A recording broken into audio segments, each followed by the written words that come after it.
What's going on, man? Colin, welcome back. Where can everyone catch you and what you do? You know me. You can find me on Twitter, always rocking the orange Cassidy jacket somewhere, at UberTieGuy. Follow me on Instagram, same name, underscores in between, and yeah, you can always catch me right here at The Alternative. I swear to God, I really thought you were going to say, you know me, same old G, but you didn't. It's all right. How are the HBK pants doing this week? It was the HBK tank top, not the pants. Fuck. Well, I'm not doing the intro ever. I don't care. You're not like me. You're not a perfectionist. No, I'm not. And always follow me on Twitter. It's doing great.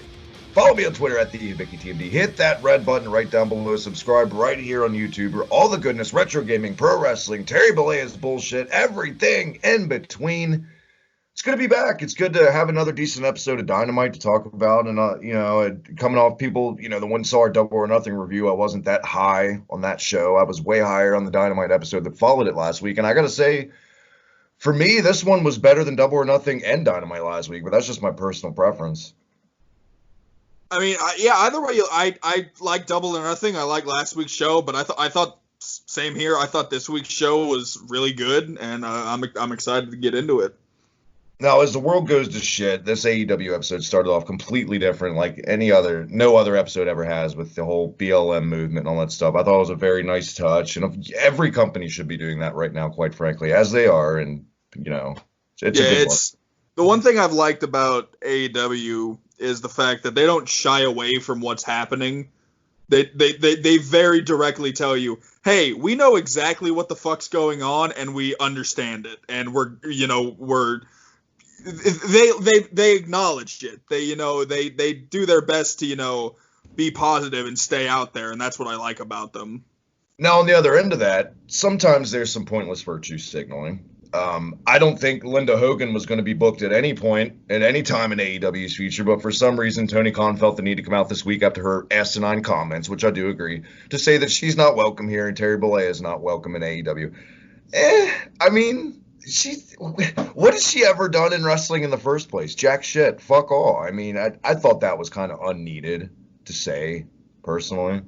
I mean, I don't remember off the top of my head what Linda Hogan said, but I'm sure it deserved whatever response it got. And I mean, maybe virtue signaling, maybe it wasn't needed, but at least Tony Khan is smart with who he books sometimes, at least in this case. I'm pretty sure AEW is smart enough to realize maybe booking Hulk Hogan or Linda Hogan probably wouldn't be the best money move. I can't even fathom some local Indiana high school gym, just the booker being like, we need Linda Hogan. We got guys, I know exactly what's going to save us. And her name is Linda. And Nick and Brooke. Fuck it. Bring them on. Bring the whole family that effectively ruined TNA.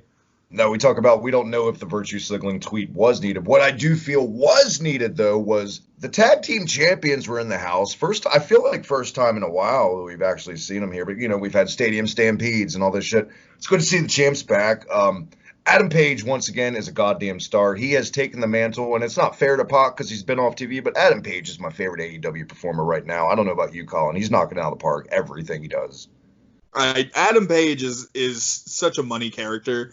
And he's so good. Plus, he's a great fucking person, on top of things. And so, yeah, I'm a huge fan of Adam Page. I really like this tag team match. I really like both tag teams in this match. And I thought for sure this was a great way to open the show. Omega and Adam Page defending the belts against Kip Sabian and Jimmy Havoc, who qualified for this, winning a match last week. A very sunburnt Jimmy Havoc, by the way. I'm watching him. I'm like, God, those have to, the bumps have to suck when you're sunburned. I can only imagine. Sunburn or just really dried blood. Who knows? This was, for me, the best I've seen Jimmy Havoc look in AEW. I've seen him do some good stuff in Progress and MLW, but not really there yet in AEW. This was by far the best Jimmy Havoc match I've seen in this company. I thought the same exact thing, honestly. I mean, I've said it on the show before. I'm a huge Jimmy Havoc fan. I want to see him do more. And this is exactly something, that I'm perfectly content with. I mean, Sure, I mean, I would have loved to see him win the title, but at the same time, it's like, even if he doesn't, I'm glad that he's, has this opportunity to do this thing. And I love the partnership he has with Kip Sabian and Penelope Ford. I like what they're doing.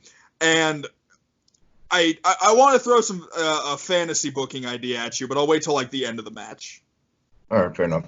This match surprised the hell out of me. Of course, everyone knows. I see Kenny Omega in a match. I automatically assume it's going to be high spot, high spot, high. No, this actually had really good pacing for the modern era, and it told a fine little story. I thought all the spots made sense. The finish made complete sense. My God, I thought Jimmy Havoc was knocked out completely, by the way. That is it the best time to use a knee to the back of the neck, by the way, as your finish? Yeah, I mean, could be a little on the nose with that one, but it's one of those things where, like, if you purposely ignore it, and like if you just blackball the move and everything, then that becomes more of a problem. I feel like him using the V trigger and that kind of move, it's not a problem as long as people don't make it one. Right. It's kind of like, it's a little bit different, but in a way, the Rhea Ripley thing with her finisher being called the Riptide. I'm not saying completely throw that name out of the book, just kind of ease off for a couple weeks until that news story with Shad Gaspard kind of, It is what it is. Like I said, I really dug the match. Penelope Ford, man, for one, she's pretty, easy on the eyes, but I think she's a really good valet. I think she's tremendous at getting heat. I think she's really underrated in that aspect. I mean, she pops Jim Ross in more ways than one every single fucking time she comes out there, so I agree with you completely. That dirty old man. Every fucking week, more and more. It's his character at this point. I feel like it's in his contract. He's like Jerry Lawler, but I feel like Jim Ross actually, like, he says his things with respect. Jerry Lawler is just gross. Yeah. And the champs retained, and that was that. It was a solid way to start the episode. What'd you think of the match? And go back to that fantasy booking scenario you had. Yeah, so I mean, I thought the match was really good. Fantastic opening match. I like on a show where there's two championship matches where one opens the show to kind of like set the pace, and then you have the main event championship match. I thought that was a really good booking decision there. I like the fact that they had the best friends at ringside, because they're obviously going to challenge Kenny Omega and Hangman Page at Fyter Fest, which is now a 2-week event. Some news there. Interesting to see what they do with that. But they also had FTR in the building, sitting rows back, not just keeping to themselves and everything like that. But as I was watching this match, I was thinking about something. And I don't think they should, hotshot the tag titles onto FTR right now. I feel like that's one of those things where, obviously they're a fantastic team. And I mean, in the world of kayfabe, it would make sense. I mean, they're a great team, and if they can win the titles, why wouldn't they? But in the world of reality, everyone's just going to shit all over them if they do that because, they're former WWE guys, whatever.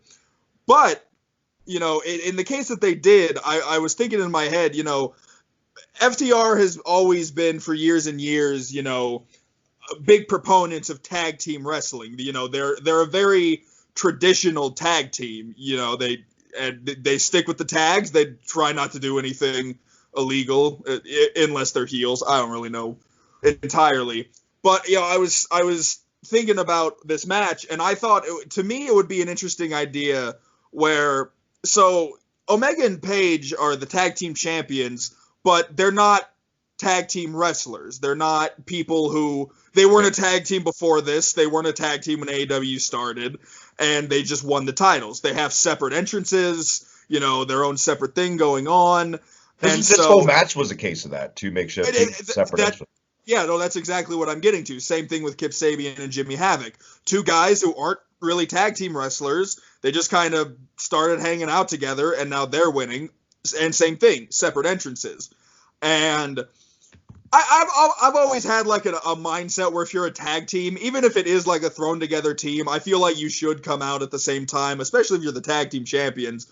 But, in this case, it makes sense. But I was thinking in my head, what if Kip Sabian and Jimmy Havoc did win the belts?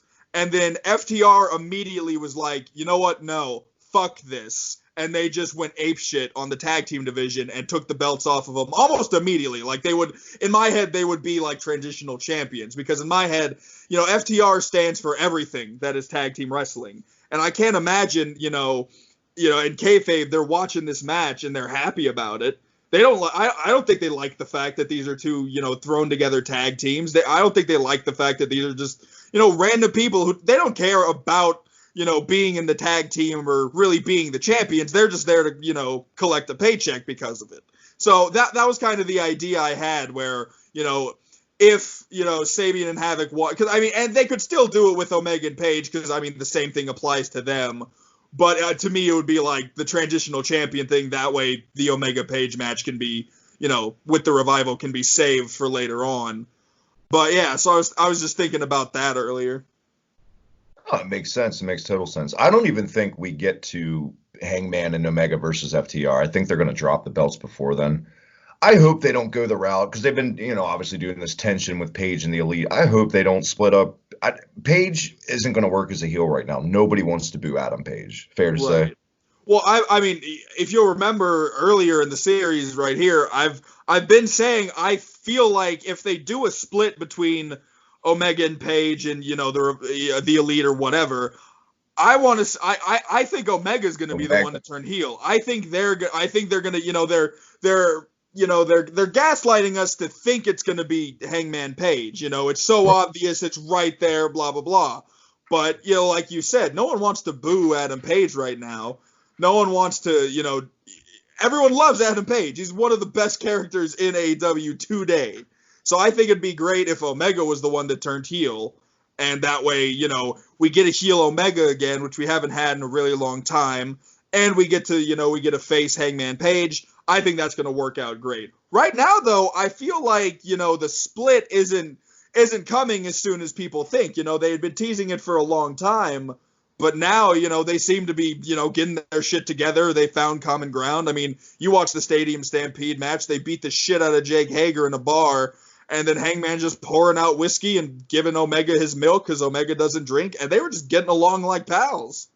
Which made Omega look like a complete dork, by the way. I hate it. Well, I feel like I've said it once, I'll say it again. There are some things in wrestling that they don't always need to be for the casual fans. If a casual fan was watching, a $50 AEW pay-per-view, I don't know technically why a casual fan would, but they're not. If they were exactly. But, if someone is seeing, and they've done it on TV too, if someone's seeing Omega drinking milk, they're going to be like, the fuck is that? But, if you're fans of Kenny Omega and, you know who they are, then he doesn't drink. So there's really nothing you could have given him that wouldn't make him look a bit off if he wasn't sharing in the whiskey. But I think the milk kind of just, it puts it all together for me. I like that idea because, it does kind of make him look like a dork. But Kenny Omega has always kind of been a dork. Speaking of heels, I don't know if anyone saw this. We didn't talk about it last week. It was just kind of uploaded to their YouTube this week. Tully Blanchard cut an amazing 1986 motherfucking Tully Blanchard promo on Shawn Spears earlier this week, pretty much calling Shawn Spears a fucking schmuck and a loser. And I don't know why why they booked it for him to take it like a sad little kid, but they did. Now, this was a follow-up on that. It showed Shawn Spears sitting in a limo after the recap of that promo with Tully. All of a sudden, Tully walks up with this. It looks like he's carrying like the crown jewel in it, this amazing looking case. And he comes in the limo and says, Shawn, I got it. I got exactly the formula that's going to make us a winner. Opens it up. It's a black fucking glove. Now, for younger fans like you, probably completely fucking lost, correct? I disagree. Actually, no, I am probably wrong. I with my chest and with confidence, I was about to say what I think that's supposed to mean, but I'm almost certain I'm wrong. But I feel like, I tweeted about it earlier when I was watching the show. To me, I see a single black glove. I'm thinking, all right, where the hell is Kevin Nash? Right. I think it was more of an homage to a Barry Windham and all that stuff, or when DiBiase had the infamous black glove in Mid-South and he had that great heel run. Whatever. This was definitely a throwback to the old school fans, and I'm digging it. Still not sold on Shawn Spears as a fucking heel. He doesn't. He has like the ultimate babyface look, just his facial structure. He just doesn't look like a heel to me. I'm sorry, I've tried. He doesn't sound like a heel. I don't know. I don't know if it's going to work. I mean, I feel like they've kind of realized that because, I mean, I feel like they were going somewhere with, like, the, find Shawn Spears the tag team partner and everything like that. Because, I mean, didn't him and Joey Janela do, like, 2 tag team matches and then, like, never again?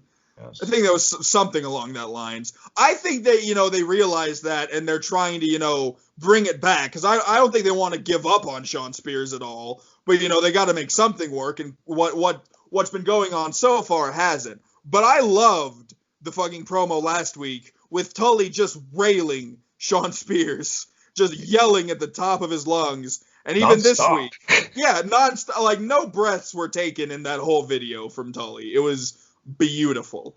And yeah, like I like this one too. I'm interested to see where it goes. I truly want to believe my Kevin Nash theory is gonna pan out. We'll see Big Daddy Cool in AEW Dynamite sometime soon, but we'll see. You know what you need, Shawn? That key to success? You need a guy to come out here and be at your side who gets injured in every fucking match he's ever in. He needs to walk out there, tear his quad as a distraction every week, and then you just roll them up and win. The Shawn Spears tale, in retrospect now in AEW, is quite amazing. I actually went back this week at a sheer boredom, and I watched the buy-in, the Battle Royal from last year's Double or Nothing, when Shawn Spears was in it. My God, it's when, it was their first show. He was so over. The 10 chance and blah, blah, blah.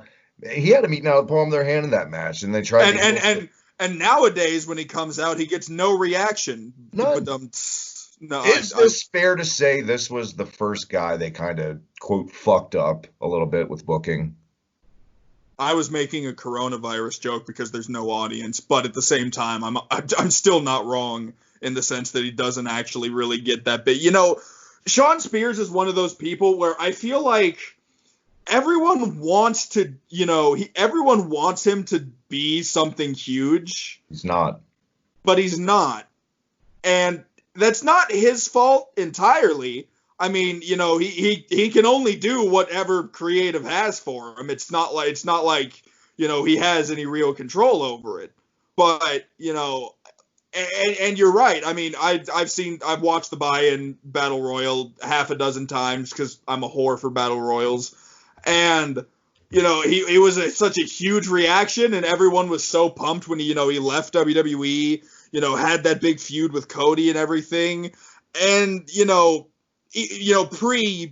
pre-pandemic when there was, fans, even still now it's just kind of like, oh, there's Shawn Spears. Yeah. And that's another thing. And people need to realize too, especially newer fans, not everyone's going to be at the top of a card. It just doesn't work that way. Not everyone's casted as a lead role in a fucking movie. He's never going to be in that spot. I think he's a solid mid-card guy, solid TNT title contender if booked properly, but I don't think he's ever going to reach the top of the mountain. He's just not that guy. Not every single person is world title material.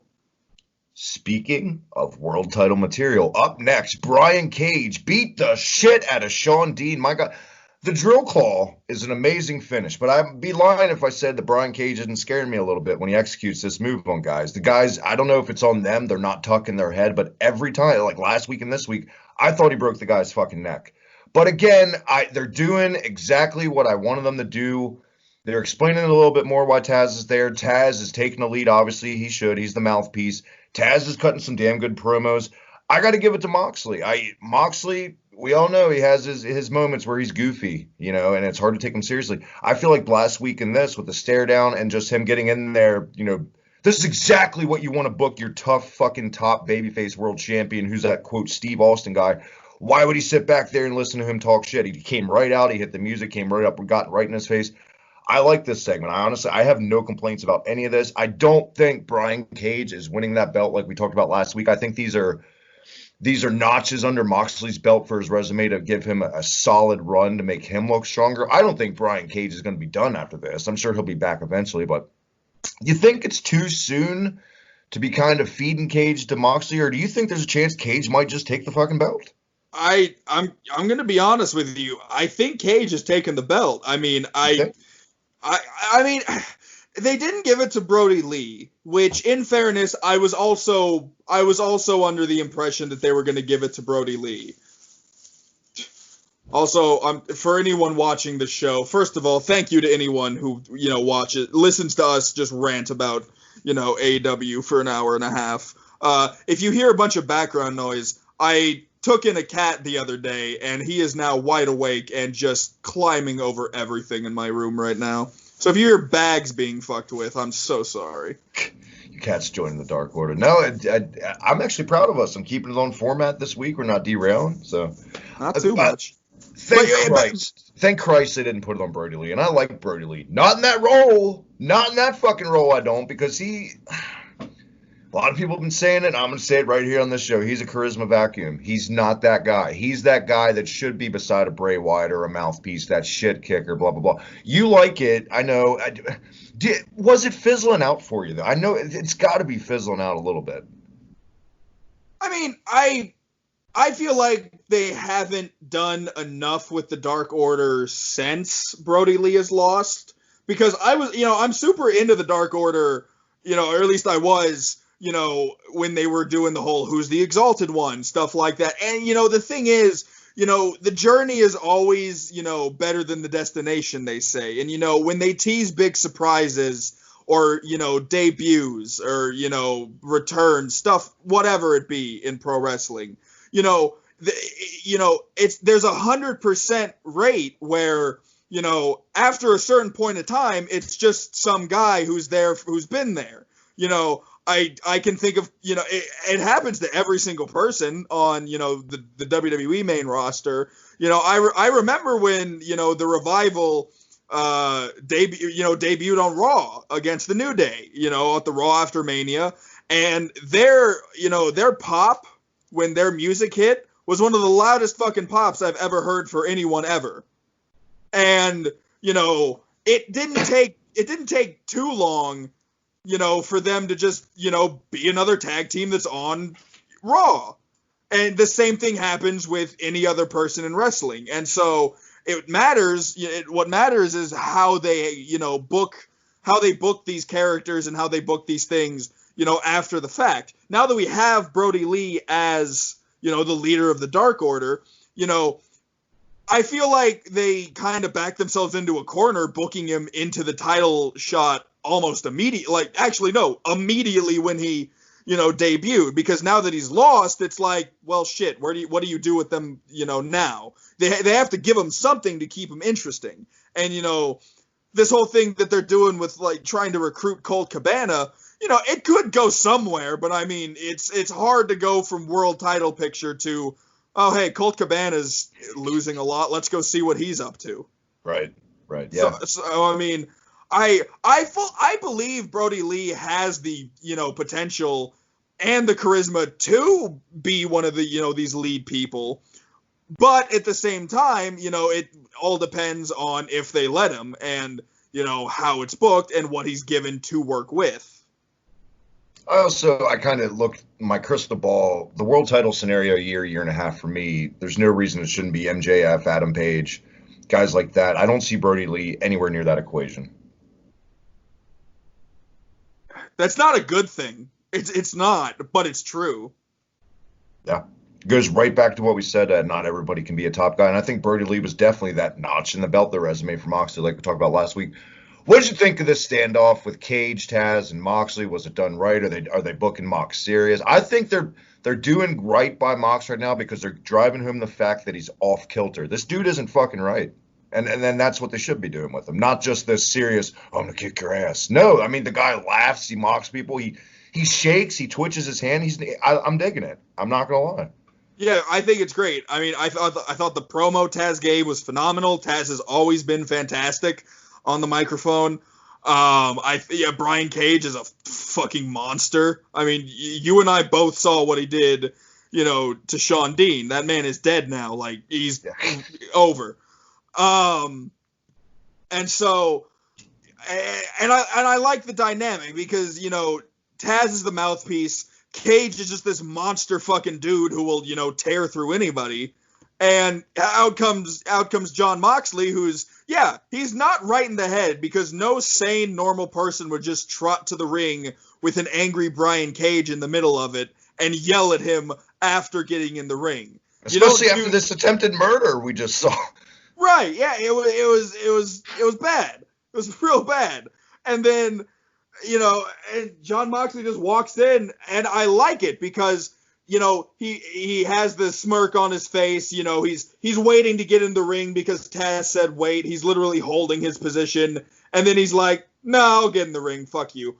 But when it comes down to it, he made a fucking point, and he made it very clear. Hey, I'm just a human being. I'm not indestructible, but I'm going to give it my best, and I'm going to kick your ass as hard as I can when it comes down to it. And that's what I like about Mox being world champion. I think they're also, even from the heel standpoint, when Taz talks shit, they're even booking it to where they're still making Mox look strong, because Taz always drives home that line, "I want you to bring that heart, Mox." You know what I mean? And it's little touches like that keep a babyface strong when you're still trying to bury him from a heel standpoint. I like it. I have no complaints. Yeah, exactly. I thought it was great. Up next, another thing I don't really have complaints about. I wish he would have been in the actual arena beating the shit out of guys, but whatever. Lance Archer showing up beating some man. By the way, did you know masked wrestlers just walking down the street? I know it's the pandemic and all, but you're supposed to cover your face. Just some random masked wrestler, Lance Archer, beating the shit out of this guy. All of a sudden, here comes Alex Marvez for no goddamn reason in a full suit in a field, just coming up to him. I thought Lance Archer was going to choke slam Alex Marvez. I mean, one man can dream. We all want him to, but I mean, they're not going to do it. Yeah, no. When I was fucking vocal cords out, if anything. Right. No, when I was watching this segment, I thought the same thing, and I tweeted about it too. Or I was just like, I like the idea that on his free time, Lance Archer actually on company. I don't really know in the world of kayfabe and wrestling, if you do an interview with someone that's not in the arena, is it supposed to be taking place then? Or, did it happen in the past? Either way, I like the idea that on his free time or even company time, Lance Archer is just in a big fucking dirt field beating the shit out of somebody, In his gear. Yeah, full gear, beating some random dude in a Rey Mysterio mask to a pulp. And then here comes Alex Marvez with a camera and a microphone just saying, "Can I get a quick word, sir?" And I'm sitting here at home, it's like, I've watched wrestling for 10 plus years. When I watch this, it's like, oh, okay, whatever. This is totally normal. That's fine. But even still, part of me is like, why is any of that happening? And how does one, how in the world of kayfabe is that set up? How did Alex Marvez know Lance Archer was just going to be beating someone up in a dirt field? And he was just like, I'll go interview him then. That seems like a good idea. Suspension of disbelief, pal. Tell me about it. The interesting part about this, and I don't know if it's too soon to do this, if they keep them together, I think it's a good idea. If they split them up, I don't think it's a good idea. Jake Roberts already doing that. They're booking him where he can't control Archer, and he apologized to Marvez after this, and blah, blah, blah. I saw that, yeah. I like that, I like the subtle development of characters in wrestling. It's really nice when it's done well, and you slowly notice it over time. Because even Jake Roberts is like, fuck, my bad, I'm sorry, I'm trying my best here, guys. Right. I feel like at the end of the day, a legend's a legend, especially a guy who's completely turned his fucking life around. Nobody in reality wants to boo a guy like Jake Roberts right now. The guy has overcome too much, right, to drive home this monster heel shit, especially since this is the most they let Lance Archer talk in any segment so far. I think they're going to turn him on Jake. And they're going to do that sympathy with the old legend and that Jake held me down shit, and I think Archer's going to be on his own. And like we talked about last week, I think it's going to be Archer and Moxley this fall for the title. Yeah. First of all, on a side note with Jake Roberts, I'm gonna make you feel old here for a second, Travis. This is new. Guess what piece of wrestling history I watched for the first time only about 2 months ago? WrestleMania 3. I haven't seen WrestleMania 3. No. No. Beyond the Mat. You've seen that documentary, right? Paints Jade in a great light. Exactly. No, that's what I'm getting at. So I watch. It's on Netflix, which surprised the hell out. When I saw it on Netflix, I was immediately like, "Oh shit, I gotta watch this." Because like I've never seen Beyond the Mat up until that point, but I always knew about it in my head, and I always knew it was like this. It was like one of the biggest documentaries in wrestling at the time in 1999 when it came out. Or like I was born the same year Beyond the Mat came out, so that's there's Fuck there's you, Colin. I was 15 years old. yeah, exactly. At the time, you're right. Especially as a teenager in the Attitude Era, that documentary was huge when it came out. That was the first peak. Unless it was some CBS News special on concussions, that was the first ever fucking peek behind the scenes, and it was mind blowing at the time. I trust, I like, as a wrestling fan now, at this point, Beyond the Mat was such a good documentary that I've grown up in the world of professional wrestling in the social media age. Nothing really is ever a secret anymore, and you see behind the scenes shit every single day. And even still, Beyond the Mat absolutely blew my fucking mind with some of the shit they talked about and some of the stuff I saw in that documentary. But it's one of the craziest things ever. Watching all of this about Jake Roberts, who literally, if I would have watched that in 1999, I would have thought for sure there's no way Jake Roberts makes it to 2020, let alone 2005 or anything like that. Like he looks, it's so terrible. And then, did you watch the documentary about Jake the Snake Roberts that DDP did? Yes. Really that good. was such a fantastic documentary as well, and it's so cool to see like how Jake Roberts used to be. Back in, the 90s and, all the shit he was doing, and to see him now and even to see him like currently, in AEW doing, good work with, what he's doing. It's really cool to see someone like Jake the Snake, make such a huge improvement in his life. For sure. What is going on? Had some tech issues there. I don't think I'm muted now. I think I'm good. Like I said, are you with me? I don't think anyone wants to really boo Jake Roberts. As good of a heel as he is, I think he has that. For one, his age doesn't hurt. It's a sympathetic old man thing, but just what he's overcome, like we said. I think it's the right route to go to make Archer just turn on him and beat the shit and say he's held him down and blah, blah, blah. And that's what's going to – I mean, Archer already is a heel. And, that what he's eventually going to – because, I mean – we've seen the Murder Hawk in action. I've seen a lot of his New Japan shit, and I mean, even the stuff he's done now. When Lance Archer turns on Jake the Snake and absolutely obliterates him at ringside sooner rather than later, he is going to be like probably up there with MJF as one of the most hated people in all Elite Wrestling. For sure. Let's get to... For me, the low point of this week's episode, I absolutely, and I abhorred this segment, and I thought it made Private Party look like idiots, look like little marks, look like fucking fans. What did you think of Team Extreme, Matt Hardy and Private Party at the bar? Do you mean the newest sensation, Party Hardy? I didn't really have I didn't feel strongly about this segment in any particular direction, good or bad. I thought it was a segment. I'm interested to see where it goes. I mean, JR played it off like, hey, I have no idea what's happening, but here's a segment with Matt Hardy and Private Party. I have no idea what's going on. Isn't that every segment with Jim Ross, though? I have no idea what's happening. It's a good point. But thank God for Excalibur. Right. But I mean, even more so with this one, Private Party's just hanging out, and then out comes Matt Hardy, and he's just like, hey, we're pals. I'll help you out. And, I say this a lot, but, same thing, I'm willing to give anything in wrestling a chance to see where it goes. I mean, I love this, who knows where Matt Hardy is going to take Private Party or whatever they're going to do with this. But the question was, did you like this segment so far? I mean, I'd say I liked it more than I didn't. I mean, I didn't not like it.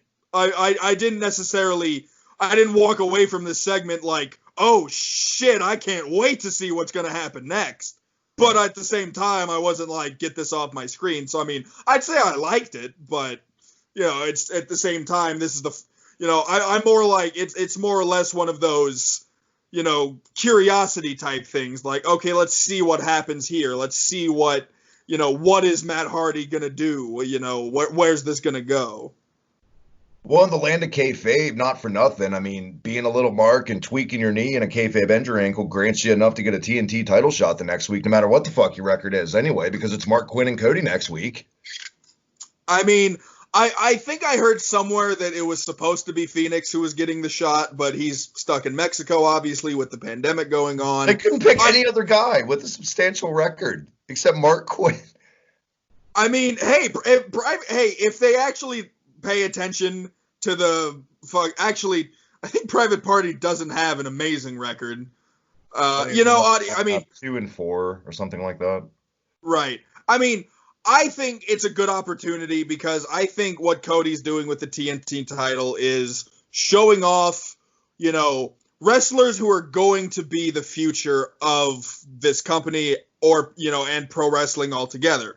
You know, I think Private Party, you know, Matt Hardy said in that segment that he thinks Private Party is basically, you know, he's going to be the future of the AEW tag team division. And I fully agree with him. I've been a huge fan of Private Party since day fucking one. I think that team is going to be this promotion's Hardy Boys within a year. And that's basically why I think they're doing what they're doing with Hardy and why I think they're kind of, you know, it seems like they'll do some sort of mentor type gimmick type thing. So I'm excited to see, you know, what Mark Quinn can do. I don't believe any of Private Party have had singles matches in AEW. I could be wrong. But maybe on a dark. Yeah, something like that. So, I mean, I'm interested to see where it goes. You know, we'll see if they play the knee a bit. We'll see if Matt Hardy gets involved. You know, maybe this is all just some big convoluted thing to get Matt Hardy to feud with Cody Rhodes. Who knows? We'll see. We'll see where it goes. Up next, Colt Cabana, Chris Jericho. First time these two have ever met. Two, you know, extremely long tenured veterans. Every time I see Colt Cabana in a prominently featured match like this, I shudder a little bit going in because we all know that Colt Cabana isn't the most serious goddamn wrestler in the world. But I got to give him credit. This is the most serious I've seen Colt Cabana wrestle since Ring of Honor. He fucking acai moonsaults to the outside, busted mouth, intensity. It was all there. I really don't have any complaints about the match until post-match. What did you think of the match Cabana and Jericho won? Yeah, so I mean, I like the, you know, the setup to why we were getting the match because, you know, because you had said that that you really like the fact that, you know, when they were doing the pull apart between Jericho and Tyson, you know, the last shot of Dynamite is Jericho just bitch slapping Colt Cabana around. They must have listened to our podcast last week. I'm fucking telling you, I don't understand why we aren't booked yet. They need to do it sooner or later. We're not as attractive as Aubrey Edwards, and they already have her as their podcast host, so we don't stand a chance. I mean, well, the real question is, you know, their podcast is Tony Schiavone and Aubrey Edwards. Out of the two of us, who's who? I gotta feel like I'm Aubrey. Really? I thought you were gonna be Tony. Well, I mean, it's just as far as like she steers the ship to the segues and blah blah blah, and he's kind of like the color guy. That makes a lot of sense. With his little Tony quips. We'll get to Tony Schiavone in a little bit because my God, I laughed so hard in this Britt Baker vignette, but we'll get there. We'll get there, yeah. But yeah, as I was saying, you know, the setup to this was great. I liked seeing, you know, Jericho yell at Cabana, and Cabana was confused. You know, Jericho saying like, you know, I could have gotten to Tyson if it wasn't for you, and Colt just sitting there like, what the fuck? I wasn't doing anything. Like, you were just bitch slapping me around. And so naturally they have a match. And, you know, like you said, Colt Cabana is not necessarily, he's one of the people, you know, he's a comedic type wrestler. He can do that kind of stuff. But when he gets serious, he's really good at it. And I thought this match was a really good showing, you know, for both people. I mean, people are always throwing out the fact that they don't think Jericho can work anymore. And, you know, the same thing, you know, not the same thing, but with, you know, Colt Cabana, you know, people are saying like he can't be serious, blah, blah, blah. And this was a perfect match to, prove both of those people wrong. We saw some very British style wrestling in this. We saw, what was it? It was a British flying pin into a lion tamer counter. Just some really solid old school wrestling in this. Jericho gets the win out of nowhere with the Judas elbow, the Judas effect. Post match, Jericho gets on the mic, calls out Mike Tyson again, talks shit. By the way, before this, they had a segment where they aired all these little news clippets and TMZ and all this about how it was such a big deal about Mike Tyson, blah blah blah. And it really wasn't. It was kind of people were laughing at this because we've kind of been here and done this. It was at first it's a big deal, Mike Tyson, but to see how it was executed last week is kind of a wet fart, in my opinion. But what I like in this is how Jericho, it's like he's kind of self-aware and he's making these little quips and comments about how it was the biggest thing to ever happen in the history of pro wrestling and blah blah blah, like a heel should do: cheat, lie, be delusional. I mean. Sorry, I had a freezing moment for a second. Yeah, I like what Jericho is doing, and Jericho has always been just one of the best heels. And I don't know how. I haven't really seen a whole lot of opinions about it, but with Tyson being back, one of the quips people always have with any promotion ever, and especially AEW, is the fact that they bring in these, former WWE guys. And I mean, you can't really credit Tyson as a former WWE guy, but, you can't. He's in their Hall of Fame, to be fair. I mean, fuck, so is the president. But, no one is looking at him saying, former WWE guy. But, even with the president, it's hard to discount what they were involved with when they were in, the world of pro wrestling.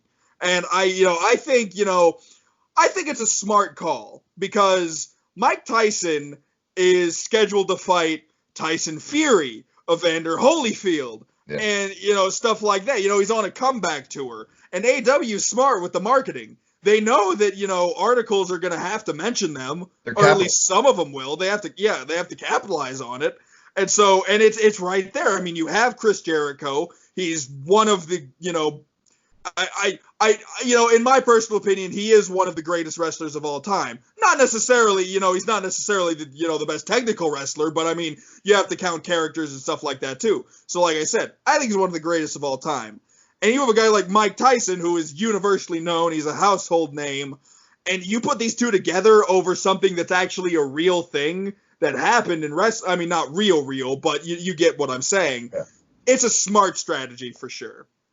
I know a lot of people are probably screaming at whatever device they're listening to us on if we don't cover the entrance here with Sammy Guevara being off key and singing. What did you think? Part of me was like, I think Sammy Guevara is easily going to be one of the top stars in AEW come the next few years, 6 months, who knows? I think Sammy Guevara is fucking great. I didn't like this part, but too much. That's all. I thought it was. It's one thing that I don't care if he sings along to it, but the fact that he was always a line behind or a line behind. I mean, he's not a good singer, and he always sings off key. That's the joke. But when you throw in behind the actual lyrics or in front of it, and he does it the whole time, that gets to be a bit much. Yeah, I was kind of with you. Like, I saw what they were going for here with, he's this awful heel who thinks he can sing. But, being on time helps, like you said. Post-match here, like we're saying, Jericho talking shit. So he kept saying baddest man on the planet over and over and over. And I knew someone was coming out. Who I didn't expect to come out was who came out. Orange Cassidy answers the call. You go first. Hey, I'm wearing the Orange Cassidy jacket right now, so tread lightly, sir. I'm not going to lie to our listeners, though. I mean, I think it's fine. I mean, I think, there are characters in wrestling that are meant for, comedic relief or, just to do something. But I feel like we've established that Orange Cassidy can also go in the ring. I mean, no, he's not the baddest man on the planet, but that's kind of the, that's the joke. That's the, that's the reaction people want. And same thing. I mean, this is one of the things that, I didn't know about Dynamite when I watched it because I didn't watch it live. I watched it earlier today. A little bit of behind the curtain, information about us. But this was one of the things that I didn't get spoiled for on Twitter or anything like that. And, you know, same here when he's talking about, like, you know, I want the baddest man on the planet.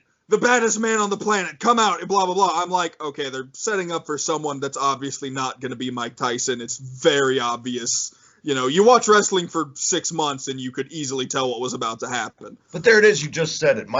Any other time, any other segment, unless Jericho's like in a world title feud, I wouldn't have had no problem with this. But they're trying to drive home the fact that Jericho is supposed to be credible enough to have this big match fight with the baddest man on the planet, Mike fucking Tyson. Orange Cassidy isn't going to get it. It's especially when Jericho looks like a fucking goof who can't catch the guy.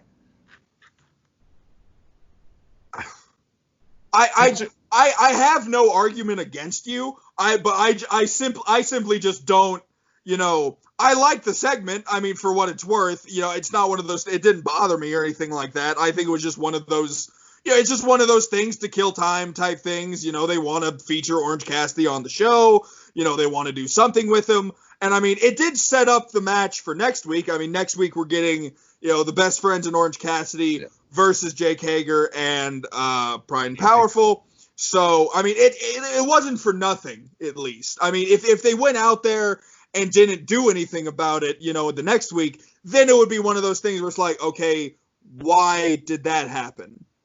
But since they're, you know, following up and doing something with it, you know, I see no problem with it. Yeah, I mean, they have to kill time, you know, between whenever, you know, Tyson and Jericho actually happens. I don't know if it's going to happen at Fyter Fest. I feel like it's not, but I could be wrong. But I mean, they haven't started to set up anything, you know, as far as pinpointing when the match is going to take place. So, I mean, you have to kill time in between the weeks, you know, and do something with the inner circle and keep people busy. And I mean, Jericho doesn't have to wrestle. He can be at ringside and do whatever. This was the first time he'd wrestled in, actually, it was only the first time he wrestled in like 3 weeks. But before then, it had been a while. Yeah. So, I mean, it was a setup, you know, segment. I'm okay with it. I think that they're going to have the match at Fyter Fest, these two. And I think now that they've booked themselves in this, the only way out of this, going to the Tyson fight, is to have Jericho just beat the shit out of him. Like, Orange Cassidy puts up a good effort, but Jericho finally catches him. And dare I say, he uses that nail jacket to, you know, put out one of his eyes. And it will be another good thing, too, to kind of get Cassidy off TV in a while, let him cool off, so when he comes back, he's fresh again. So you think they're going to do Jericho and Orange Cassidy at Fyter Fest?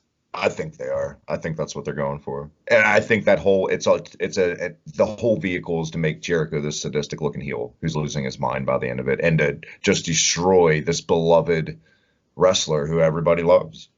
I agree with you. I don't think they should destroy Orange Cat. I don't think it should be a squash match. No, it should be a squash match. I think we should.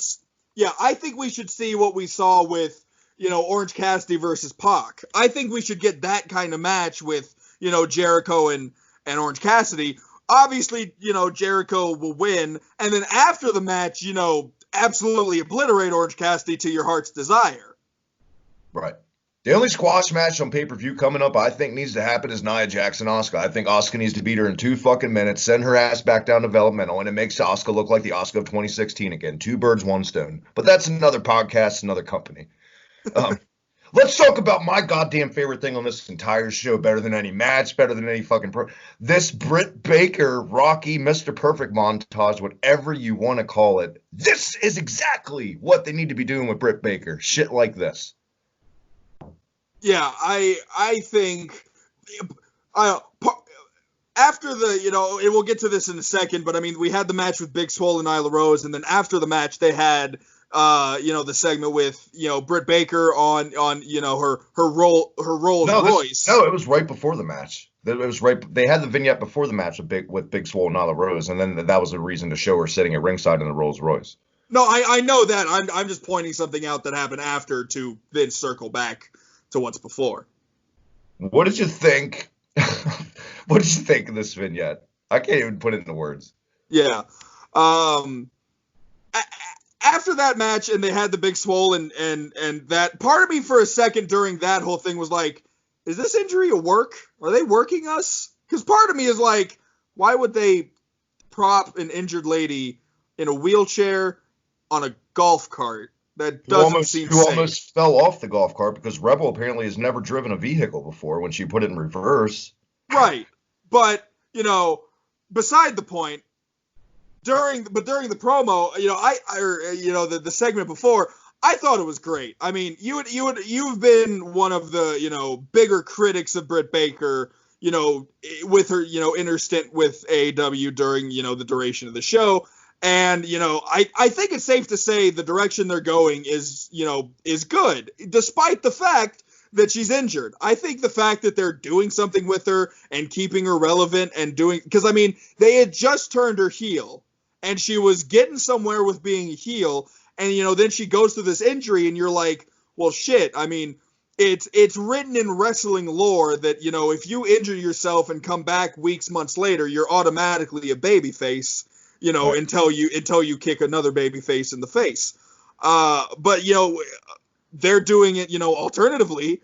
And, they're having her out there every week doing something to piss off people and keep everyone riled up. And I'm a huge fan of that. Also, more times than not, when a guy or girl gets injured, it takes away all their momentum they had and all the steam they had. And they kind of, they'll get that big pop when they come back, but essentially they got to start from scratch to build up that momentum they had going. This is exactly kind of a reverse Steve Austin in '97 when he broke his neck in the match with Owen Hart. They still kept him on TV every week doing all this crazy shit, stunning Vince, stunning Sergeant Slaughter, driving vehicles. And dare I say, it's a fact. It made Austin an even bigger star. It got people to love him even more. This is the opposite of that. It's going to make her even more hated and make people want to get their hands on her even more. And she's already said that her due back date is an all out around that time. I think that she's getting that title around the time when she comes back. I think she's going to hold it till then. Britt Baker's going to be a chicken shit heel cheater out of it. And I think eventually it's got to be Big Swole and Britt Baker, because every time I look at Big Swole, I see nothing but goddamn absolute money. Money. She is a superstar.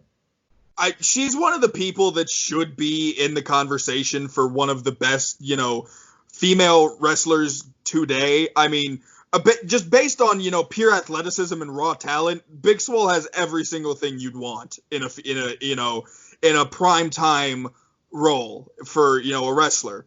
And I fully agree. I think once Britt Baker comes back, she should be the one to take the belt off of Kurashita, and then you immediately go into the program with Big Swole, and that's going to be a great fucking feud. Nyla Rose versus Big Swole, the match that was up next. I put a tweet out today.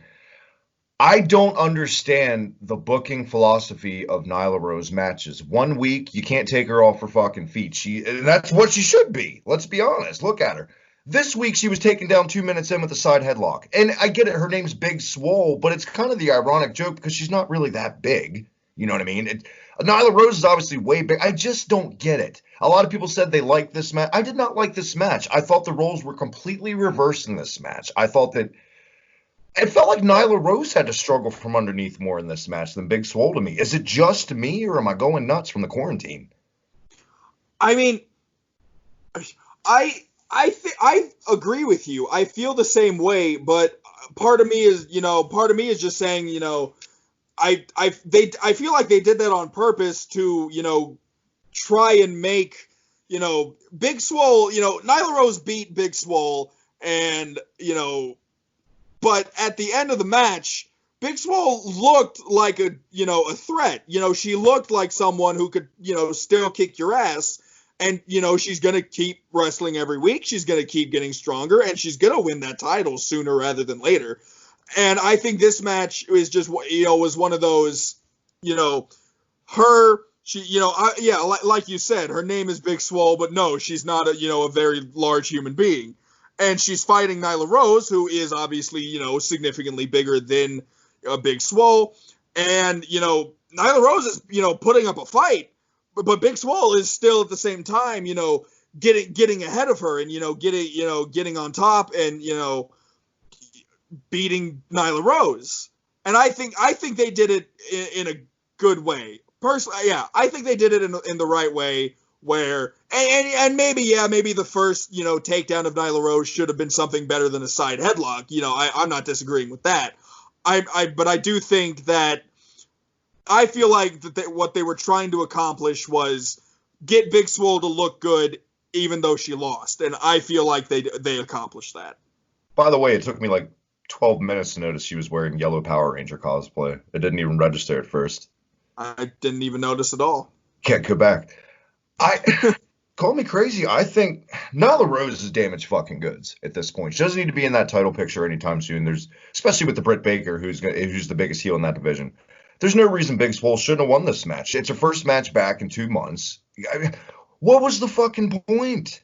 What, especially post, like, okay, I saw highlights on Twitter before I watched the actual episode, just like you, right? I don't watch it live. I saw the post match with Swole and Baker before I saw or knew the results of this match. So I assumed the Big Swole won, because usually when that happens, you just won a match. It made no sense to me. I feel like we should have got the David and Goliath shock win here, and I don't know. I could see, either or. I feel like, she looked good in defeat, and at the end of the match, we're still talking about Big Swole despite the fact that Nyla Rose won. Or she could have won and had that, a little extra momentum, and the same thing could have happened. Either way, at the end of the day, we're still talking about Big Swole. Exactly. Now, maybe it's just to have the rematch at Fyter Fest for Shida and Nyla Rose, keep Nyla a little bit relevant. Speaking of Shida, and I get it, they're putting the wrestlers out there in the crowd and just, make up for fans. I don't like when they put the champs out there, though. I don't like it. It just looks so fucking Bush League. Like Austin Gunn all day, no problem. He's a little douchebag. Let him be out there and yelling for 3 hours, but not Shida, not FTR made a little more sense because they're kind of like these outsiders and all this shit, but fucking, it just made Shida look like this little marky fucking fan who was terrified and all. I just didn't fucking like it. She's got it. She's got that intangible X factor. She needs to be treated special, not like just any other fucking fan. I feel like she was out there for, the same kind of reason that, FTR was out there. I mean, obviously she just beat Nyla Rose, Big Swole. This was Big Swole's first match in 2 months. I think it was more or less one of those, I'm scouting the competition. I'm seeing what Nyla Rose is going to do because obviously I just took the title off of her.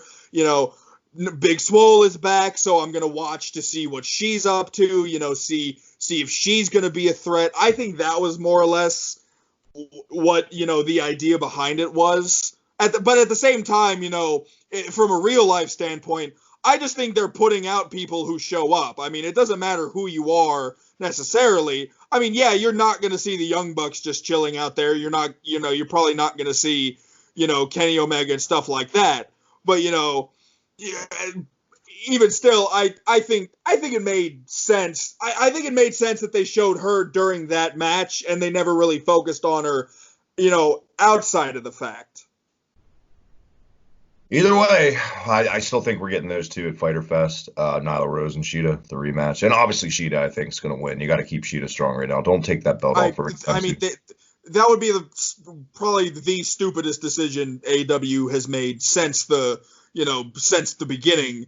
If they, were to just, drop the title back to Nyla Rose. That'd be such a stupid choice. And this time, make it a fucking wrestling match, not that fucking outside hardcore shit they did for like half the match last week at Double or Nothing. I want to see these two get in there and have a New Japan style type fucking match, or an Ice Ribbon or Shimmer or some of that shit.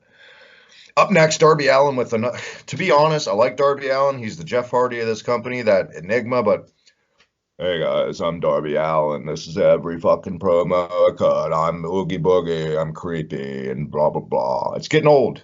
It's getting fucking old. What did you think of this little segment? I didn't like it, but I didn't hate it. I was kind of... this is one of the things I had a small gripe with, I guess, only because I feel like Darby Allin is one of those characters that really shouldn't talk if it's not one of those. He shouldn't talk.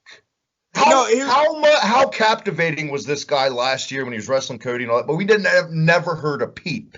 How captivating was he? Now it's, hey, I like to skateboard. Hey, let's shut up. Right. I think he should talk if it makes sense. I don't think he should talk if it's just a random backstage hey, you're not medically cleared to compete type thing. And I thought that's what they were gonna do, because when whoever it was, I don't know if it was Shivani Marve, I don't know who the interviewer was, but when they said you're not cleared to compete, and then they leaned the microphone towards him. At first he paused, he didn't say anything, and that's what I thought they were going to do. I'm like, cool, he's just not going to say anything, and that'll be it. And then he throws out some random ass metaphor, and something, I'll get the last laugh, and I'm just sitting here like, Darby, I mean, yeah. I'm sure you're great at promos if you put your heart into it and deliver something, if it made sense and stuff like that. But he shouldn't be doing this kind of thing often. And that's exactly why it's shit in the bed, because like you just said, you don't really remember anything from it. Now, if it would have been 3 words, you would have remembered every syllable. I remember the tagline. I remember the whole I'll get the last laugh. But past that, I don't remember what the setup to that was or anything like that. And I mean, I know, he's also, he's going to go after Cage and, something like that. And, maybe I'm proving myself wrong already. Because like I said, I think Cage is winning at Fyter Fest. Maybe he'll lose and just move on to Darby Allin right after. That's right. What a huge second program to have, I'm sure. And not to discredit Darby Allin, I think Darby Allin is also one of the people who's going to be huge in the future of AEW. But, it's just, it's one of those things where it's not, you don't need to do it to the same degree that you're doing Moxley or anything like that. I think Darby Allin would be a good, time filler in the sense. Have him fight Cage, the week before, Fyter Fest, and let them wrestle.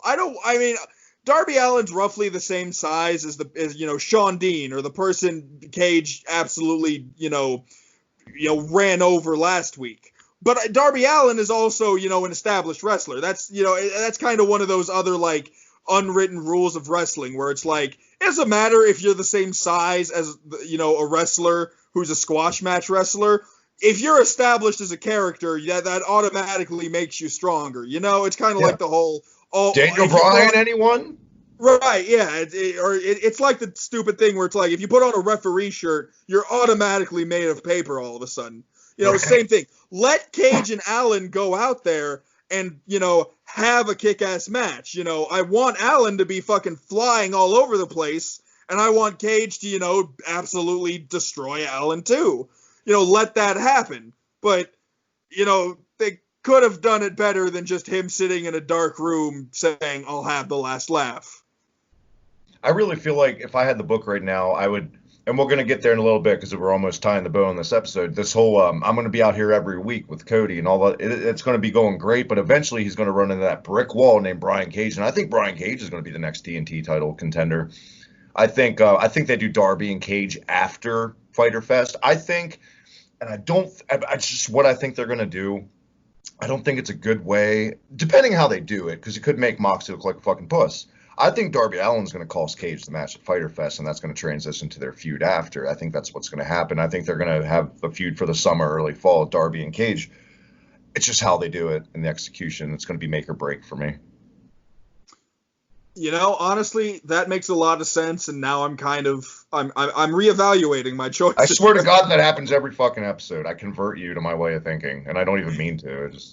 At least once an episode, I'm like, oh yeah, that makes a lot of sense. Too Tough Tony Schiavone sit down interview with FTR, the former Revival, right here. My God, imagine having a guy like Dash Wilder, whatever the fuck his name, Cash Wheeler, whatever his name is now, being able to talk like this and never giving him a mic like WWE did. Who knew? Who the fuck knew that this guy? It was always Scott Dawson that did the talking. We knew that Dawson could talk, but man, Dash was full of charisma in this for me. Cash, Dash, whatever the fuck you want to call him. This through the eyes. This was a fine interview, but I'm kind of looking at it through the eyes of a casual, especially considering he's on TNT and they could just flip through. Very confusing because at 1 second they say they're here to compete against guys like Butcher and the Blade and Lucha Bros and all that, but then they talk about working with the Young Bucks, and it just kind of contradicted itself. That was my only real complaint. But other than that, fine interview. Butcher and the Blade interrupted. I love the Butcher and the Blade so much, and it's criminal that they're going to be fed to FTR next week with no real proper build, a whole whoopee 2-week fucking build. It's a shame, but either way, I like the pull apart. I like the cockiness of Cash Wheeler, kind of giving him the finger, walking out, whatever, throwing the drink on him and all that shit. Do you kind of see where I'm coming from, or this it was contradicting, confused with the insider terms and shit with the casual fans? I mean, once again, not everything needs to be for casual people. And, if you don't know who the Revival were before this and you're a wrestling fan, I feel like you were doing something wrong. I still think that way of thinking, though, is why we're in the 700,000s, though. That's not everything has to be for the casual fan. I mean, love or hate Vince McMahon, he kind of hit the nail on the head at the height of that company. Yeah, it did have to be for the casual fan. It's business. If you want to do everything with insider terms, then just go book Ring of Honor with Marty Scurll.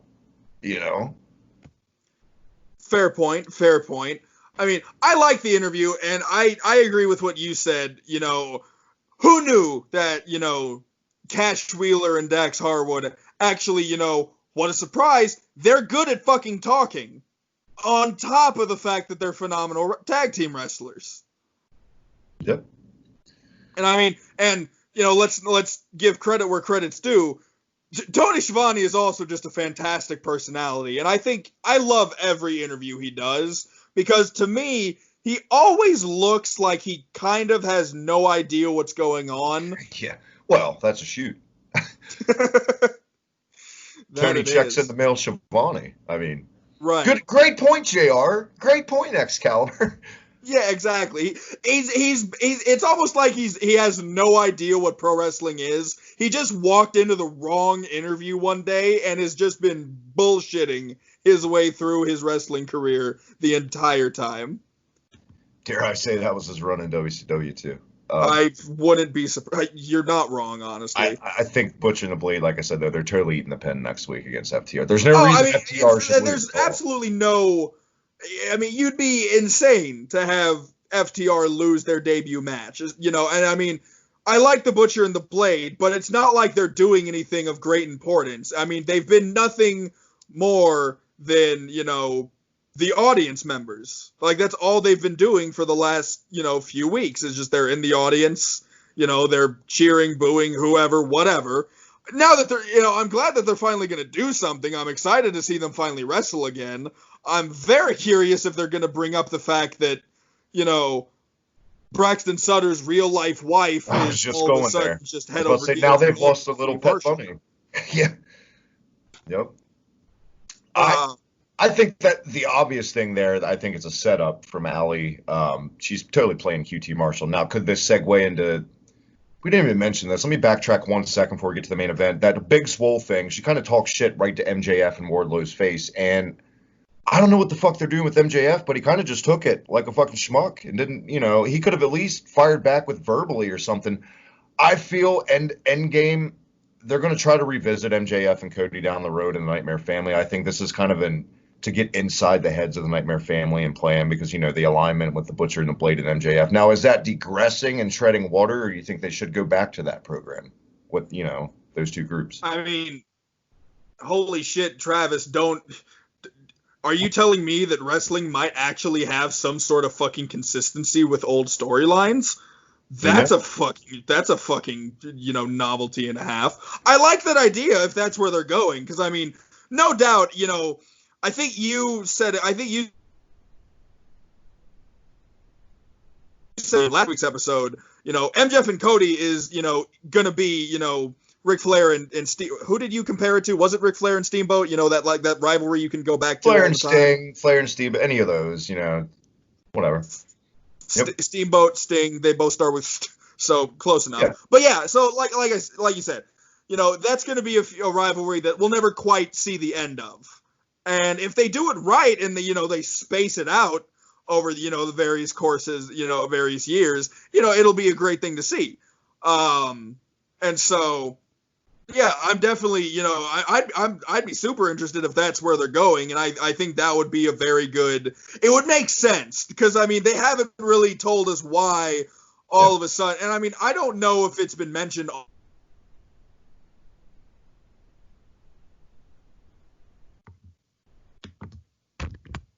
Still there? On you good? Yeah. We had a little bit of tech issues. We're good. All right, cool. Yeah. So I don't know if it's been mentioned that, they're together or whatever, but maybe this is a way that they kind of, they mention it, or, and they still don't even have to. I mean, obviously Allie was linked to, Butcher and the Blade. Now she's doing her own thing and they haven't really mentioned it, and that it could very easily be because, they're trying to, she's trying to, get in good with the Nightmare family and then, uproot them essentially. Because if that's not the route they're going, I don't know what the fuck the end game is for this. I have no clue. Honestly, until you brought up the idea that she could be trying to, get into the Nightmare family only to turn on him, I had no idea where it was going, and I had no ideas in my head at all about, what could be happening. You'd be so proud of me, too, this week. I actually watched Dark this week, Colin. Did you happen to catch it? I haven't watched a single episode of Dark at all. That's a shoot, brother. And it's not because I don't want to. I never know when it's on. I always forget, and I just never go back and watch them. Well, there was a segment with like QT Marshall and Alec getting out of the convertible, and Dustin was his partner on Dark this week, and there's a lot of distrust in the angle, which there should be. I get it. That's how they're going with it. Yeah, we'll see where it goes. Maybe I should actually watch Dark, and then some shit will actually make sense to me. Well, for Christ's sakes, this coming week on Dark, you got a hell of a reason, because for the first time ever, the World Heavyweight Champion's in action on Dark this coming Tuesday. So there you go. See, I like that. I remember one year, I remember when WWE Superstars was still a thing, and for some unforsaken reason, The Undertaker was on an episode fighting. I have no idea who. But, I like that idea when, if you have like a sideshow, like a Dark or, the Superstar main event, you have some of the bigger guys show up every once in a while, give it some fucking credibility. Even on WCW main event, WCW Pro, WWF All-American, eventually Bret Hart would show up and wrestle some weeks, or, one of those guys. Exactly. It's smart. It's business. Why wouldn't you want to get more eyes on any of your shows? It is what it is. So, before we get to the main event, real quick, you touched on it earlier. We'll gloss over it because it's not going to set the world on fire storyline-wise by any means. Colt Cabana, post-match interview from earlier with Jericho, all of a sudden interrupted by Brody Lee and some weirdo in the Dark Order in a suit, handed them a bottle of water because, they're doing the route here where Colt Cabana is questioning if he can still do it and blah, blah, blah, and the shit they did with Christopher Daniels last year, essentially. Well, I'm with you. I don't think Cabana's joining the Dark Order. I think they're going to tease it. I think this is to simply give Cabana and Brody Lee a vehicle for a feud, to give them something to do. And I think it's simply one of those, especially now that Fyter Fest is going to be a 2-week, event. Yeah. They're going to need matches for both shows, and, not every single match can be, some long-winded story, blah, blah, blah. They need something to, fill spots on the card and everything like that. So, why not? Why not throw Cabana, a little, throw Cabana in the Dark Order, a little thing. Is Cabana going to join the Dark Order? Is he going to fight against, the bad guys, And hell, have it be one of those, Wyatt family, Daniel Bryan and the Wyatt family type things. Let Colt Cabana join the Dark Order. I'd love to see him walk around in the same bright ass fucking shit he always wears, but with just some random mask on that doesn't match anything he's wearing. Give me that for at least 1 week. And then swerve him. And then let Cabana just dick kick Brody Lee and say, no, just kidding, I'll see you at Fyter Fest. I think you should stretch it out maybe more than 1 week. Dare I say you stretch that out, because it's not a top program by any means. Stretch it out to the week before Fyter Fest. Don't announce they're going to have the match. And then finally Cabana turns the week before and they just announce the match, There you go. Yeah. I know you got a lot to say about this. Everyone's had a lot to say about this. Cody versus Jungle Boy, the main event, first ever TNT title defense. I will give AEW 100% complete motherfucking credit right here. This is exactly what the WWE needs to do more with the U.S. title, the Intercontinental title.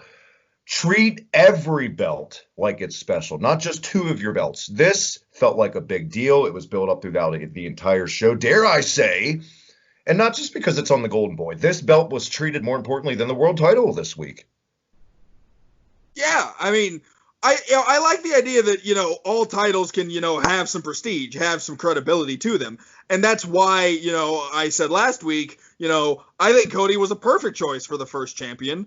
Lance Archer was, clearly he's not the type of person to win the title and then go say, yeah, open challenge every week. Who wants me? But with Cody, I mean, Cody's one of those guys where he's just like, hey, I want to go out there and I want to show everyone each week and as often as I can that I'm amazing and that I'm going to, I'm this amazing wrestler. And, if he has this, and I feel like and maybe I was wrong, but to me, when the TNT title was announced, automatically in my head, I immediately was like, cool. It's a good thing that they're giving AEW a TV title. Because I think, regardless of if Cody is holding the belt or not, I feel like this is what, it should be treated like the TV title. Let it be defended each week. Open the show, close the show, middle of the show, piss break, whatever. Have the title be there. Give it some prestige. Make people want to hold that title. And depending on the caliber opponent, I could be wrong, but next week I don't think Mark Quinn and Cody's closing the show by any means. I mean, Jungle Boy has been one of their pet projects forever. Jungle Boy is one of the best baby faces in the entire world right now, and this made total sense for this to go on last. The match was fine. I mean, honestly, what could have followed it? Nothing. A lot of people got gripes that Cody got some color here on television and kind of made Jungle Boy, I don't know. This is people saying this is kind of the aggressiveness that Cody should have shown against Archer, not so much in this. I see both sides. I feel like if you want to build up somebody like Jungle Boy, who's obviously one of the cornerstones for the future of this company, I thought this was the right call to make him look like a threat, get some color on Cody. Kicking out of the crossroads was fine with me. He didn't kick out of 3 crossroads. One thing I got to address, and this happens more and more in every fucking match, I hate the spot. I hate the reverse Hurricane Rana spot. I always have. I always will. Unless that's the goddamn finish, I fucking hate it. It should be the finish. I mean, what's worse than that? Especially, and I love the MJF and Jungle Boy match at Double for Nothing, but they took that on the apron and they kept working for 10 more minutes. It slows the match down. It kills the momentum when that spot happens, and it did in this. I just don't like that. Take that spot out of this match. I had no complaints with the match, really. You might disagree. You thought maybe Jungle Boy might have got a little bit too much. I love my buddy Klondike Bill on Twitter. Shout out to him at Dick Van Klondike. I didn't see the real issue of the pyro after this. I know a lot of people are losing their shit, Bill included, about why did they need extra pyro? Oh, it's the Golden Child. I just look at it as a way to make this belt seem more important, not Cody Rhodes. It's fucking pyro. Who cares? I didn't have a problem with it. What'd you think of the match, the finish, how it played out, and the way it was made to look Jungle Boy look? I know you said you had some gripes with this, so go for it. I mean, honestly, you might have done something special and changed my mind about a few things, twice. I mean, you bring up some good points.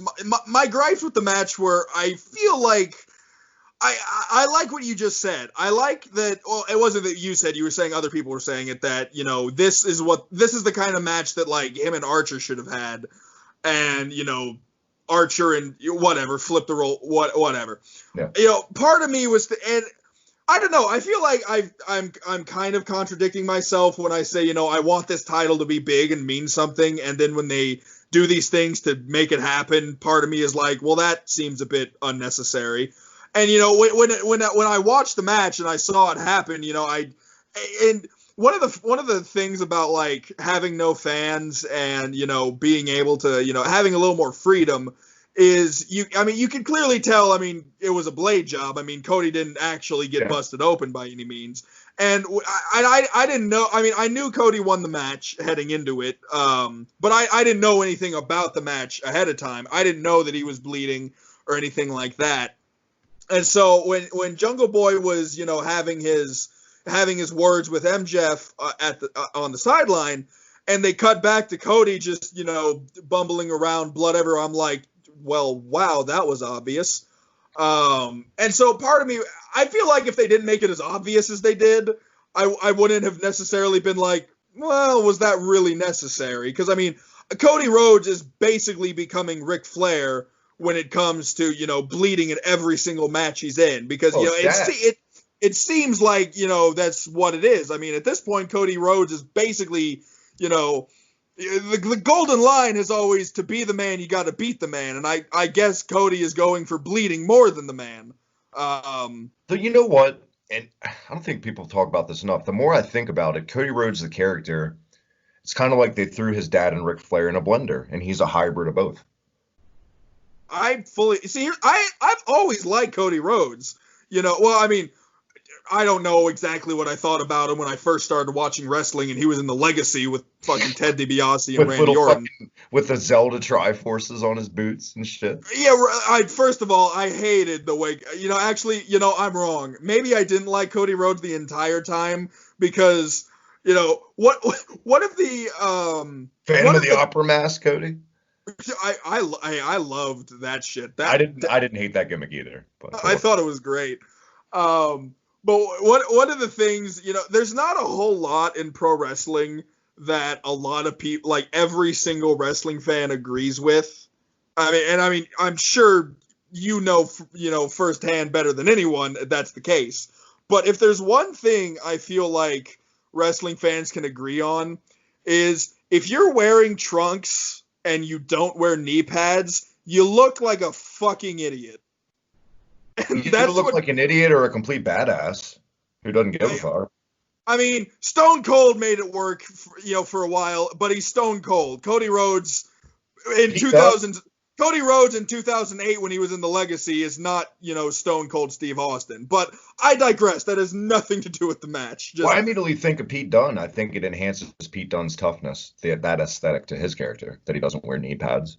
Well, I mean, see, here's the thing. I agree with you. But the only reason I do is Pete Dunne has, I don't know how many he has that you can't see, but to my knowledge, I don't know how many tattoos he has, but one that's very prominent is the bear he has on his fucking kneecap. And I have one tattoo close to my knee. I have a pirate ship above my knee on my left leg.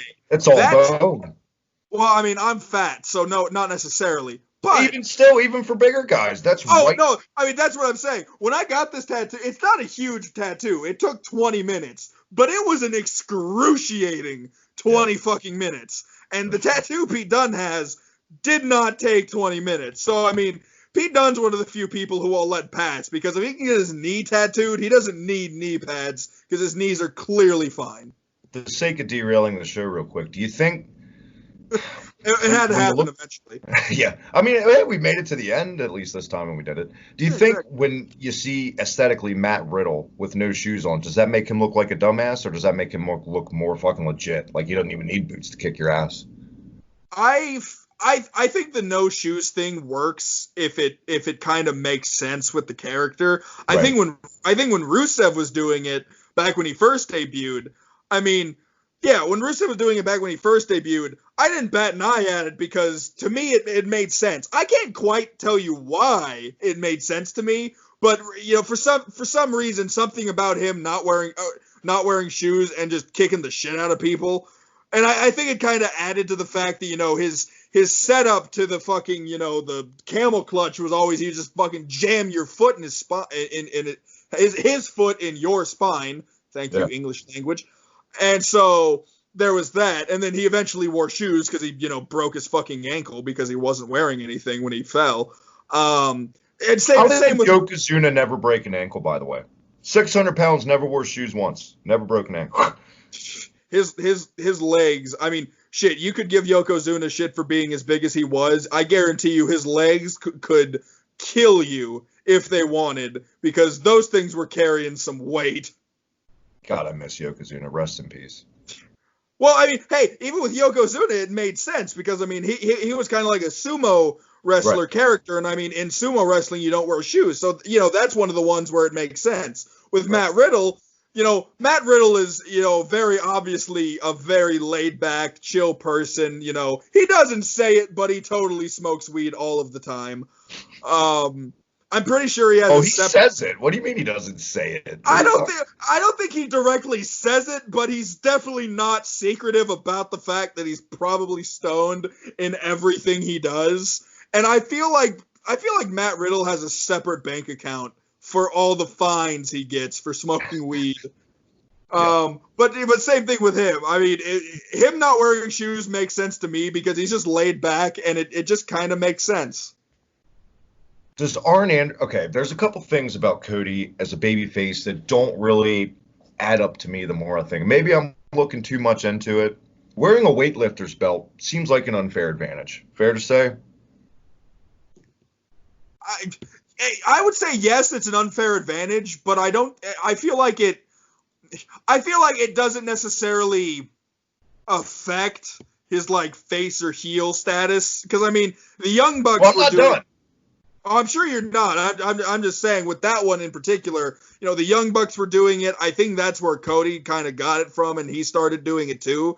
So, I mean, unfair advantage if he starts beating people with it, yeah. If he just wears it to the ring, then, or, you know, wrestles in it, you know, whatever. The other one I got, and I love Arn Anderson. Does it cheapen Cody Rhodes as a babyface to have not only him as the coach out there, kind of giving him tips and shit, because no other fucking babyface has that, but now we're gotten to the point where we have laminated scorecards on the opponent he's wrestling with all the cheats. It's like cheat codes for a game Arn Anderson has out there. It's not very babyface-ish to me. It seems like shortcuts. This isn't football. Nobody else has a fucking coach. Right. You know, I feel like it makes sense for Cody's character. I mean, Cody, yeah, he's a babyface, but he's smart. He's not an idiot. He's smart. Babyface? You're what now? Like the silver spoon babyface aspect? Is that where you're going? Yeah, kind of like. I mean, he's a babyface, but he's not stupid. He does his research. He does his homework on his opponents. You know, he goes in with a game plan, and so I feel like having Arn Anderson there, you know, looking like the football coach on the sideline, trying to like read him plays in his earpiece or whatever. You know, sure, maybe that's not necessarily something you would do as a babyface a lot, but at the same time, you know, it works for Cody's character. It works for, you know, the kind of, you know, person Cody presents himself as on TV.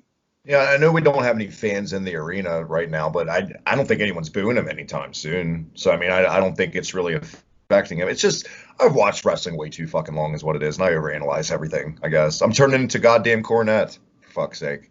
Especially with goddamn working 2 days a week now and being bored out of my mind thinking about this shit. I mean, hey, at least you're working. True. Before we wrap up the episode, what do you give this match? What do you grade it? And what do you grade this week's episode of Dynamite? Yeah, before we derailed entirely. Yeah, I really liked the match. I think Jungle Boy. Actually, there was one thing I wanted to say as you were saying it, but you kept going with your point, so I didn't want to interrupt you. You had said that Jungle Boy is, you know, one of the bigger baby faces in AEW, one of their bigger pet projects. I am so excited for when Jungle Boy just obliterates Marco Stunt. Oh, yeah. And you know, just takes a chair to Lucha.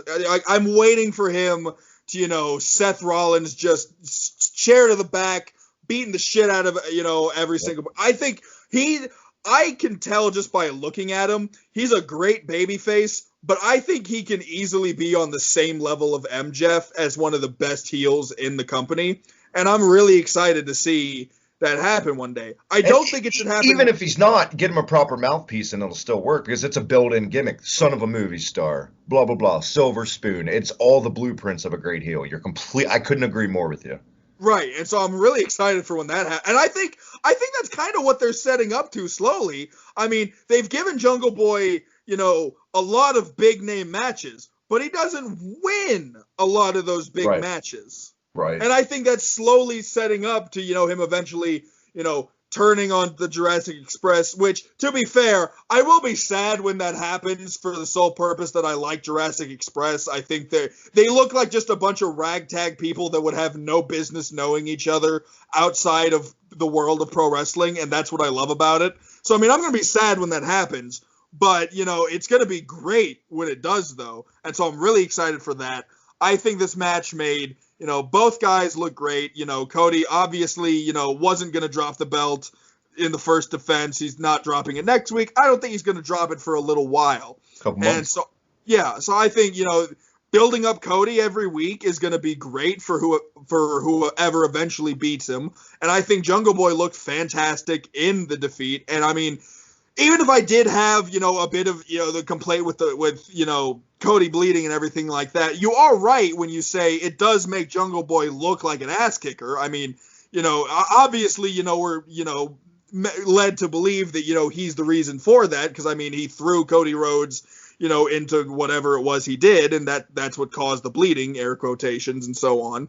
So, yeah, it made Jungle Boy look legit. Everything ended as it should. If obviously Cody was going to win, and I think they did it the right way. Like you said, I don't have a problem with him kicking out of, one of the crossroads. He didn't keep kicking out of them, which is good. Eventually he succumbed to, all the punishment and everything like that. I think it was done really, really good. And yeah, I think this episode was a fantastic episode of Dynamite. It, everything had something to do with a story going on, or at least starting a story. Everything had a purpose. There wasn't really anything thrown into this that made no sense and that didn't set up at least something in the future. So I think, yeah. Even with I agree. Even with the tag title match, yeah, they didn't really have, those two teams didn't have a story. The story was the number one contender sitting on the outside that kept showing clips of. There was the story there. Yeah, no, I mean, you have the best friends who are at ringside, they're, and I like the idea of, the best friends are number one contenders. They already have the shot, but I like the idea that they defend the belts before that, because obviously, 99 times out of 100, they're not going to switch the belts in that aspect if you already have an opponent, for the show. But one of these days when they do, it's going to come as like a nice surprise. And, that's what I like about throwing in title matches before title matches, Yeah. And so, yeah, I liked it. And you obviously had FTR at ringside. Everything served a purpose. I'm going to give the show an A. I really don't have any, major complaints. There was nothing, wrong about the show that isn't just, a subjective type thing.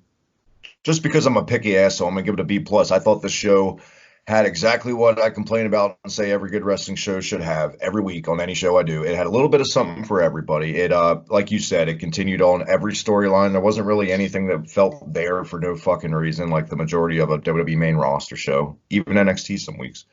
The Britt Baker thing was fucking awesome. Still my favorite part of the show. And even Colt Cabana looked credible in this to me.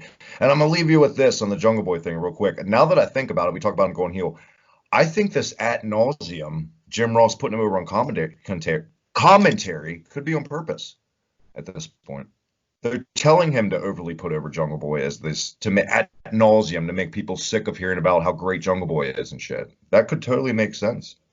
And it even makes sense because, Jim Ross is putting him over all the time, and then he loses. He doesn't quite deliver on, the fact that, he's the son of Jack Perry. He's Jungle Boy. He's going to, and first of all, when you think about it, I have no idea why being the son of an actor has anything to do with being a pro wrestler. But, it's something they throw in there, and for some reason I buy into it whenever I'm watching the show. But and like to your point though, ad nauseum, Jim Ross is always putting over Jungle Boy, and so is really everyone. I can't think of very many people who have anything negative to say about him at all. I also feel like this kid's gotten way more vignettes than any other babyface in this company. So I bet and like where he came from and all this shit. It's what it feels like to me. I haven't noticed, but you do bring up a good point. That's it. That's all we got. That's this week's episode. I hope you guys enjoyed it, and I hope you guys enjoyed this week's Dynamite. Before we get out of here, real quick, want to make an announcement. The brand new official alternative shirt is now available for purchase. UnionSmack.BigCartel.com. Every show on the goddamn channel now officially has a t-shirt. Even Terry Plays. Get over there. Pick them all up while you can. The majority of them are on sale right now as this is airing. So get over there. Check us out. UnionSmack.BigCartel.com. Before we get out of here, Colin, real quick, I know sadly the Orange Cassidy jacket isn't for sale on our site. Maybe someday we'll get into denim and shit like that. But until then, where can everyone follow you and the jacket? Follow me on Twitter at UberTieGuy. Follow me on Instagram, same name, underscores between the words. Check me out here at The Alternative. I mean, hey, some episodes are long, some are short. Doesn't matter. If you like hearing our voices, watch some of the older episodes. You know, in the world of YouTube, you can say all day long in wrestling that ratings don't matter, but right here on YouTube, views do things, and we need them views. And I mean, it was long overdue for Travis to finally get to 1,000 subscribers on YouTube. That number needs to go way the fuck up. Please subscribe if you haven't already, because then you can listen to us every single fucking week. And even that one offshoot episode that neither one of us were on with James and Mike, go check that out too for views. Yes, fuck it. Exactly. Until then, until next week, that's it. On Twitter at the Hibiki TMD. Hit that red button right down below. Subscribe here on YouTube. Colin said it. The road to 1,000 is complete. Let's go for 2K. On Twitter at the Hibiki TMD. UnionSmack.BigCartel.com, the official merch store of Hibiki TMD. Until next week, this is The Alternative. See you then.